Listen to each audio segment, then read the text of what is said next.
अजब रमा राघवची जोडी। ह्यापूर्वी मला इतकं हतबल कधीच वाटत नव्हतं। माझं लेकरू बाहेर इतक्या त्रासात आहे आणि काहीच करू शकत नाही।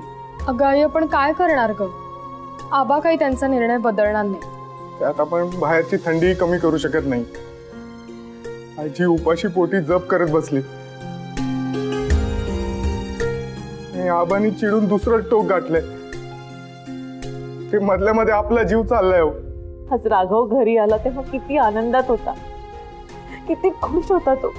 त्याला वाटलं असेल आपण सगळेजण त्याचं कौतुक करू, त्याला शाबासकी देऊ। पण शाबासकी देण्याऐवजी आबांनी त्याला घराबाहेर काढलं। पूजा वहिनी, आपण काय करायचं ग? असं नुसतं बघत तर नाही बसू शकत ना।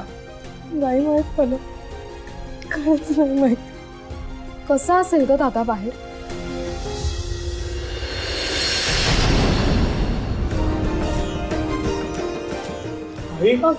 आई,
आता मात्र हद्द झाली बाई। पहाट होत आलीये पण राघव काही जागचा हालत नाहीये। त्याच्या आबाने त्याला सांगितलं तुझा अहंकार घेऊन उंबरठ्या बाहेर उभा राहा। तर हा सुद्धा हट्टाने उंबरठ्या पलीकडे उभा आहे। पण आई, एखाद्या माणसात जर अहंकार असता तर तो असा थंडीत कुडकुडत का उभा राहिला असता? त्याने वाद घातला असता, तो काहीतरी बोलला असता। पण आपला राघव बघा ना, शांत उभा आहे। आई, राघवला थंडीमुळे ताप बी आला तर? ए आई, तू बोल ना ग आबांशी। त्यांनी ऐकलं तर तुझंच ऐकतील फक्त।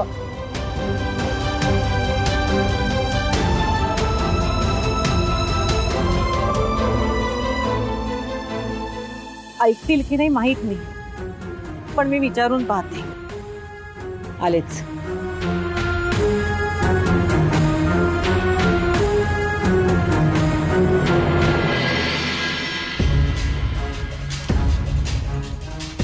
अहो, पहाटे झाली आणि बाहेर खूप थंडी आहे हो। हो, माहिती आहे मला। मग तुम्ही इतके शांत कसे राहू शकता? आपल्याला घरात सुद्धा इतकी थंडी वाजते, तर बाहेर राघवला किती त्रास होत असेल? तुम्हाला जरा सुद्धा विचार येत नाही का हो मनात?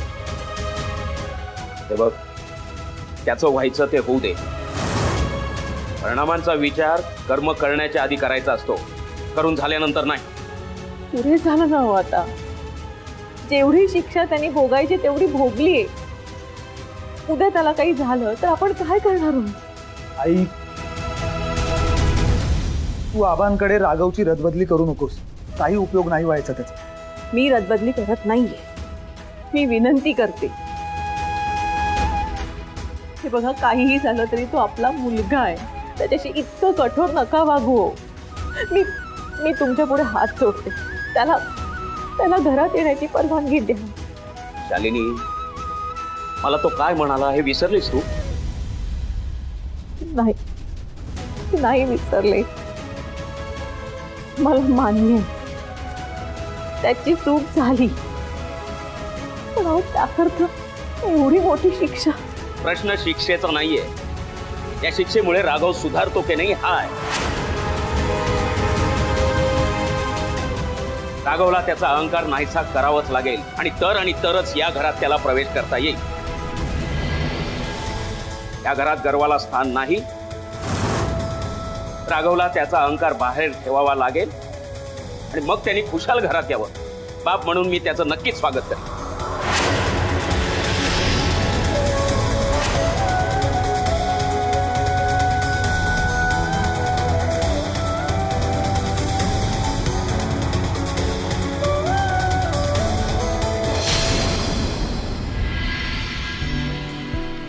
काय झालंय? आबांचा विचार बदलला?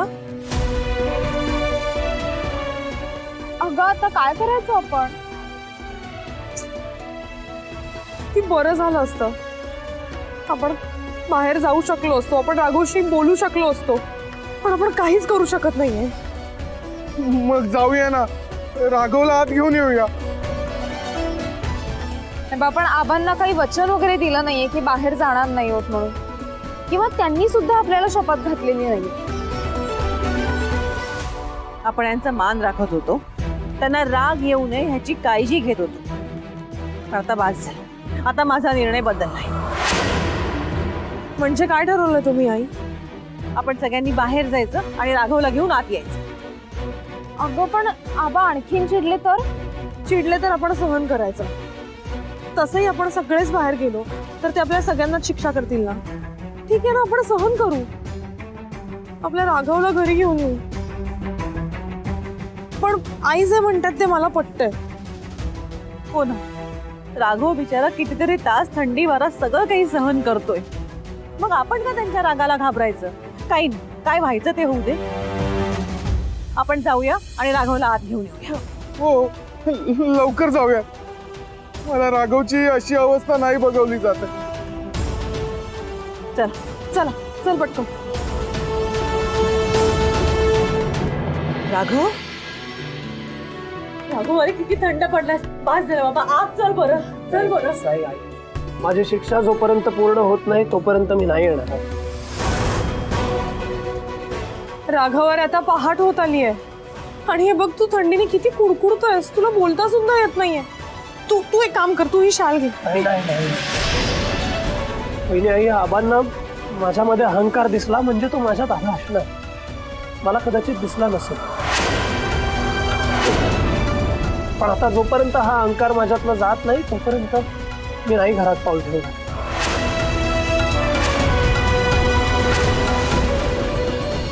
अरे दादा, आबांनीच सांगितलंय तुझी शिक्षा संपलीये, म्हणूनच आम्ही तुला घ्यायला आलोय. चल पटकन जाऊया घरात.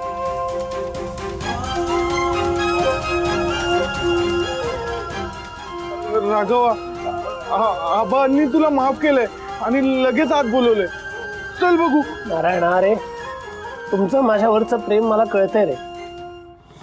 ज्योती, कळतंय मला, पण तुम्हाला असं खोटं बोलायची गरज नाहीये रे. अरे पण आबांनी खरंच असं सांगितलं. हे बघ नारायणा, आबांनी खरंच मला माफ केलं असतं ना तर आता मला बोलवायला त्यांनी तुम्हाला पाठवलं नसतं. ते स्वतः इथे आले असते, मोकळ्या मनाने मला मिठी मारली असती आणि मला आत घेऊन गेले असते. पण त्यांनी तसं नाही केलं. याचा अर्थ माझ्यातला अहंकार अजूनही तिथेच आहे. राघव, नाही रे भाया, तुझ्या मनाला सुद्धा अहंकार शिवलेला नाही. तो आज अचानक फोटो आला ना, त्यामुळे आबा चिडले आणि रागाच्या भरात बोलले. तू म्हणालास ना की त्यांचीही चूक होते म्हणून त्यांच्या रागाचा पारा अजून चढला. राघव, तू एक काम कर, तू आत्ताच्या आत्ता लगेच घरात चल आणि आबांना सांग की तू परत त्यांना उलटून कधीच बोलणार नाही. म्हणजे ते तुला लगेच माफ करतील.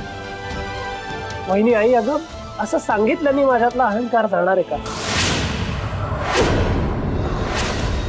त्यासाठी खरंच मला त्या अहंकाराचा त्याग केला पाहिजे. तो राक्षस जर माझ्यात नकळतपणे शिरला असेल तर तो प्रयत्नपूर्वकपणे मला बाहेर काढला पाहिजे.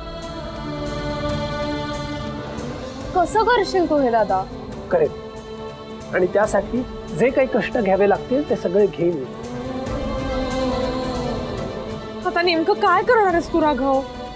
नारायण, माझी एक मदत करशील? बोल ना.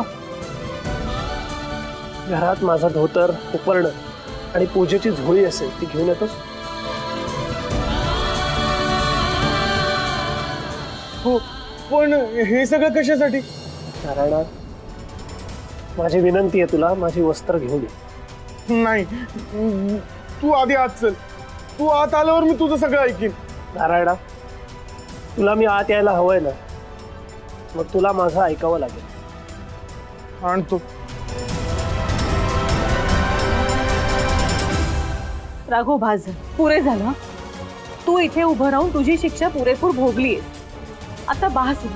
आता आज चल, तुझी आजी रात्रभर जप करत बसलीये, तिला भेट, आबांची माफी माग आणि हा विषय संपव. आई, अगं मला विषय संपवायचा नाहीच आहे, मला माझ्यातला अहंकार संपवायचा आहे. कारण तो घेऊन मी आबांच्या समोर नाही जाऊ शकत. आणि आतापर्यंत तुम्ही मला प्रत्येक गोष्टीत साथ दिली, मग हा अहंकार संपवायला सुद्धा मला साथ द्या.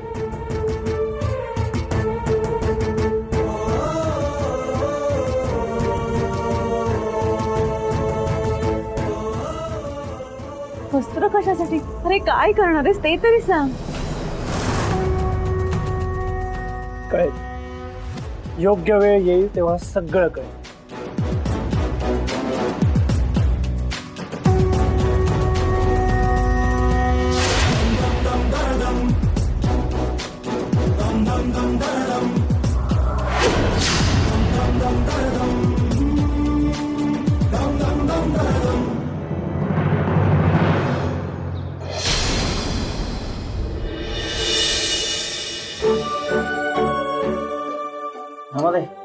तुम्हाला आणखी थोडं देऊ?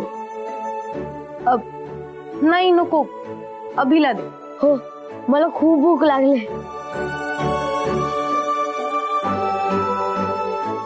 रमा, अगं तुझ्या ताटातलं काहीच संपलं नाहीये. तू काहीच खाल्लं नाहीयेस. काय झाले? तुला बरं वाटत नाहीये का? तुझी झोप झालेली वाटत नाहीये, डोळे सुद्धा लाल झाल्यासारखे दिसतायत. मोबाईल वरती निरर्थक व्हिडिओज बघत बसलं की माझे डोळे लाल होतात. रमा, आता मी काय भिंतींची बोलतोय का? पवित्र तुला काहीतरी विचारते तर उत्तर दे. नाही द्यायचं तिला उत्तर. काय जबरदस्ती आहे? हा, इट्स ओके, इट्स ओके मामा, इट्स ओके. डॅड, ते ना ऍक्च्युली काल रात्री थंडी खूप होती ना, त्यामुळे मला जरा झोप नाही लागली. काल रात्री थंडी खूप होती खरी. म्हणजे नॉर्मली नाशिक फेमस आहे थंडीसाठी, पण आय एम शुअर काल थंडीचे सगळे विक्रम मोडले असणार. मला सुद्धा खूप थंडी वाजत होती. वाजली ना? मग मी हीटर ऑन केला, तेव्हा कुठे मला झोप लागली. गुड. डार्लिंग, तू हीटर ऑन नव्हता केला बेबी? तरी आपल्याकडे सगळ्या सोयी आहेत म्हणून ठीक आहे, पण ज्यांची घरं पक्की नसतात आणि जे असे उघड्यावरती राहत असतात त्यांना थंडीचा किती त्रास होत असेल.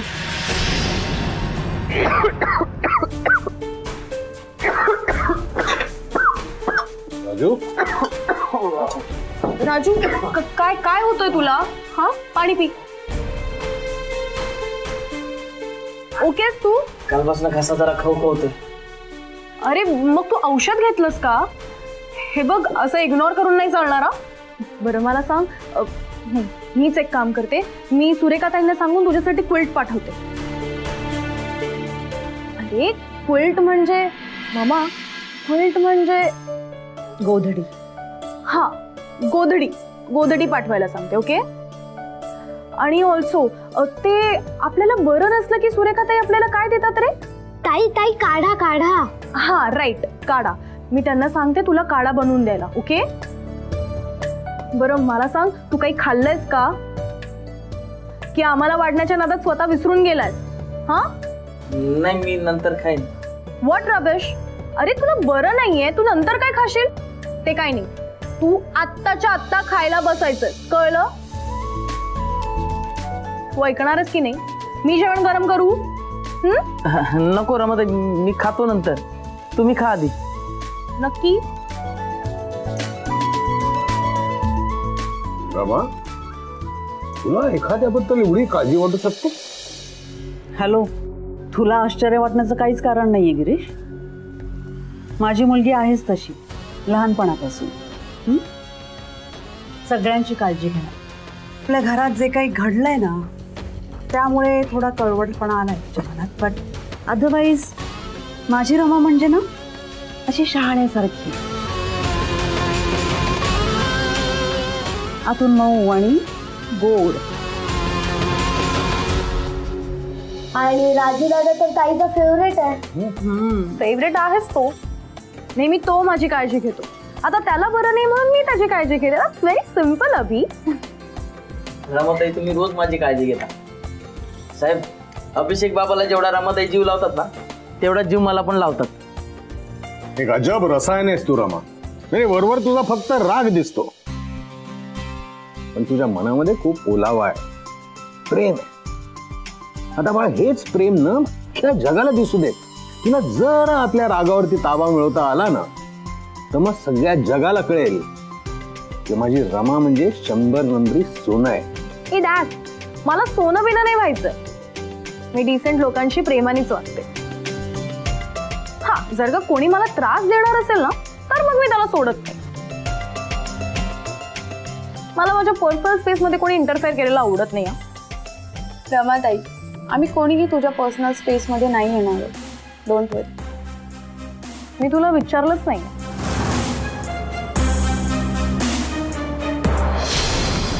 राजू, अरे तू अजून इथेच उभा आहेस, खाऊन घे ना काहीतरी. हा रमाताई, खा. आणि आज दिवसभरात तू एकही कामाला हात लावायचा नाही, कळलं? मामा, त्याला अजिबात काही काम करून द्यायचं नाही, असं तू आधीच सांगते. Okay, done. अँड ऑल्सो डॉक्टरांकडे जाऊन यायचं, कळलं? आणि जर का डॉक्टरांकडे जायला नाही मिळालं तर मला सांग, मी डॉक्टरांना पाठवते घरी. ओके? हा हा. या, नक्की खाऊन घे, नक्की. ओके मामा, मला ऑफिसला जायला जरा उशीर होतोय, सो मी निघते. ओके? अगं, खाऊन घे ना. नको मामा, मला खरंच नको. Take care. Yes mom. ऑफिसमध्ये काहीतरी खाशील ना? हो. बाय अभि. बाय ताई. Bye dad. Bye dear, bye dear. Have a good day. Raju, काळजी घेशील. काय कमाल मुलगी आहे लावण्या. आपल्या रमाला ना एखादा शांत आणि समंजस मुलगा भेटायला हवा, म्हणजे त्याच्या सहवासात राहून हिचा सगळा राग मावळून जाईल आणि ही स्वतःमधल्या मायाळू रमाला भेटेल.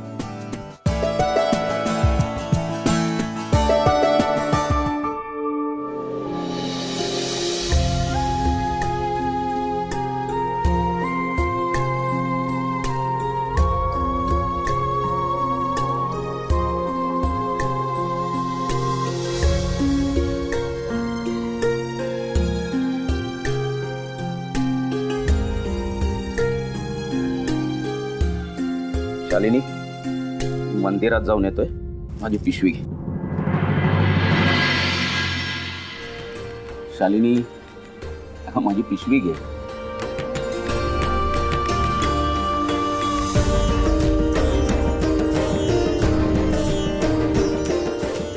बरं, यायला उशीर होईल.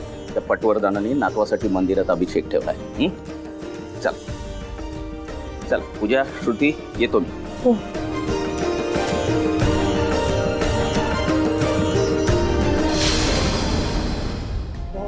आई, आबा असं बघत होतं जणू काही झालंच नाहीये. त्यांना एकदाही विचारावं असं वाटलं नाही की दादा कुठे आहे, काय करतोय. विचारावंसं वाटलं असेल त्यांना, पण मनातलं ओठावर नाही येऊ दिलं त्यांनी. आई, राघव वस्त्र घेऊन कुठे गेला असेल? त्याचा नारायण, तो त्याला शोधायला गेलाय पण त्यानेही काही कळवलं नाही. तेच ना, आपण काय फक्त राघवची वाट बघत बसायचं का? त्याच्या काळजीने माझा जीव अगदी घशाशी आलाय ग. तुझ्या वेळी ऐक ना, आपण पटकन जाऊन बघून येऊया दादा कुठे, पण नारायण दादा कुठे कुठे बघणार. हो चल, त्याशिवाय मलाही काही चैन नाही पडणार. हो, लवकर निघा आणि राघवला घरी घेऊन या. काळजी घ्या. चल चल आई, आम्ही जाऊन येतो पटकन, तू काळजी करू नकोस. हा, आणि फोन करून कळवा राघव भेटला की. हा हो. सावकाश घे.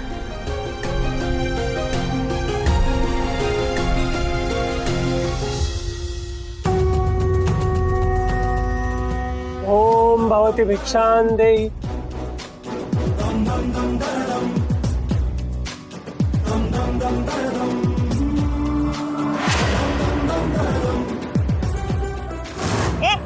काय आहे? एक चल बाबा, जा पुढे, तुला इथे काही मिळणार नाही. ताई भिक्षा वाढा मला. घरात काही अन्नधान्य असेल, शिळं पाकं असेल, काहीही चालेल. अरे बाबा, मला सकाळपासून काही खायला मिळालं नाही तर तुला काय देणार? हो, आता चव्हाट्यावर बोलून दाखवा तुम्ही. ए बाबा, आता तू इथे का उभा आहेस? इथे परत भीक मागायला यायचं नाही हा. ताई ताई, मला भीक नकोय, माधुकरी मागतोय मी. तुमच्या घरात काही धान्य असेल तर द्या. अरे सकाळी सकाळी कशाला डोकं खातोय? जायला सांगितलं तर नाही.